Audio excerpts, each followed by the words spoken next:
মাঘৰ বিহুৰ বহুত বহুত শুভেচ্ছাৰে আজিৰ ভিডিঅ'টো আৰম্ভ কৰিছোঁ। বিহু বুলি ৰাতিপুৱাই গা চা ধুই ধুনীয়াকৈ থালি এখন সজাইছোঁ অগ্নি পূজনৰ কাৰণে।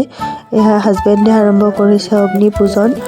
সকলোৰে পৰম্পৰা বেলেগ বেলেগ থাকে। আমাৰ ফালে এনেকৈ ৰাতিপুৱাই অগ্নি পূজন কৰিছে।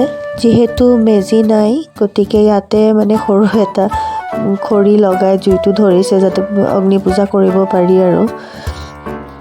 ভগৱানে যেন সকলোকে ভালে কুশলে ৰাখক, বেমাৰ আজাৰ নহওক, যিহেতু বহুত বেমাৰ আজাৰ হৈ আছে। সেয়াই ভাবি অগ্নি পূজাটো কৰিলোঁ। অগ্নিৰ যেনেকৈ শক্তি দিয়ে সকলোৱে যেন ভালে কুশলে থাকক।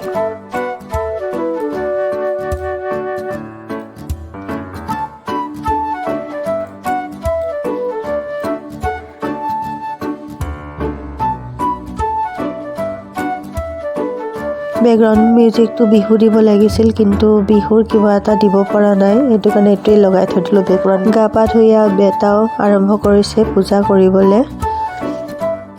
সি উঠাত অলপ দেৰি কৰিলে যিহেতু, সেইটো কাৰণে জুইটো খতমেই হৈ গৈছিলে।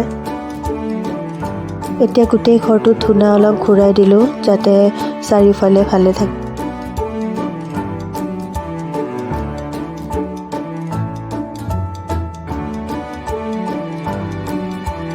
বিহু বুলি ফটো নতুলিলে হ'ব জানো? তাৰপিছত ধুনীয়া কেইখনমান ফটো তুলিলোঁ। তাৰপিছত মা আৰু মই ৰাতিপুৱাৰ চাহকাপ খালোঁ। মা আৰু মই ভাত নাখাওঁ, এই জলপান খাই দিনটো থাকিম, তাৰপিছত সন্ধিয়া খাম। মহৰ দৈ নিচিনাই হৈছে। আমি খাম এতিয়া বিহুৰ জলপান, দৈ চিৰা, মহৰ দৈ। আমাৰ খুটিৰ মহৰ দৈ ন? মা আৰু ময়ে খাই দিম আৰু বিহু বুলি। উৰুকা মানে গৈছেতো, ৰাতি পুৰা খতি টোপনি, তো টোপনি চবে, আৰু মা আৰু মই এতিয়া খাম দৈ চিৰা। এতিয়া আৰম্ভ কৰিছোঁ ভাত বনোৱা। এয়া বনাই আছোঁ অমিতা দি পাৰৰ মাংস, অমিতা আৰু আলু দিছোঁ। বনোৱাটো বহুত কিবা কিবি বনালোঁ, কিন্তু সকলোৰে ভিডিঅ' কৰা নহ'ল আৰু। তাৰপিছত ধুনীয়াকৈ কেইখনমান ফটো তুলিলোঁ বিহু বুলি। ৰাতিৰ সাজ আমি ধুনীয়াকৈ খাম।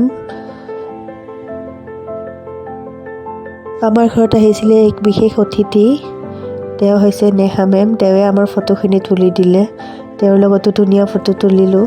তেওঁ হৈছে ডিমাচা ছোৱালী, কিন্তু মানে আমাৰ ট্ৰেডিশ্যনেল চাদৰ মেখেলা পিন্ধি ফটো তুলিব খুব মন, সেইটো কাৰণে ধুনীয়াকৈ সজাই পৰাই তেওঁৰ লগত ফটো তুলিলোঁ। ভাল লাগিল তেওঁৰ লগত টাইম স্পেণ্ড কৰি। ৰাতিৰ সাজটো ধুনীয়াকৈ খুৱাই তেওঁক বিদায় দিলোঁ।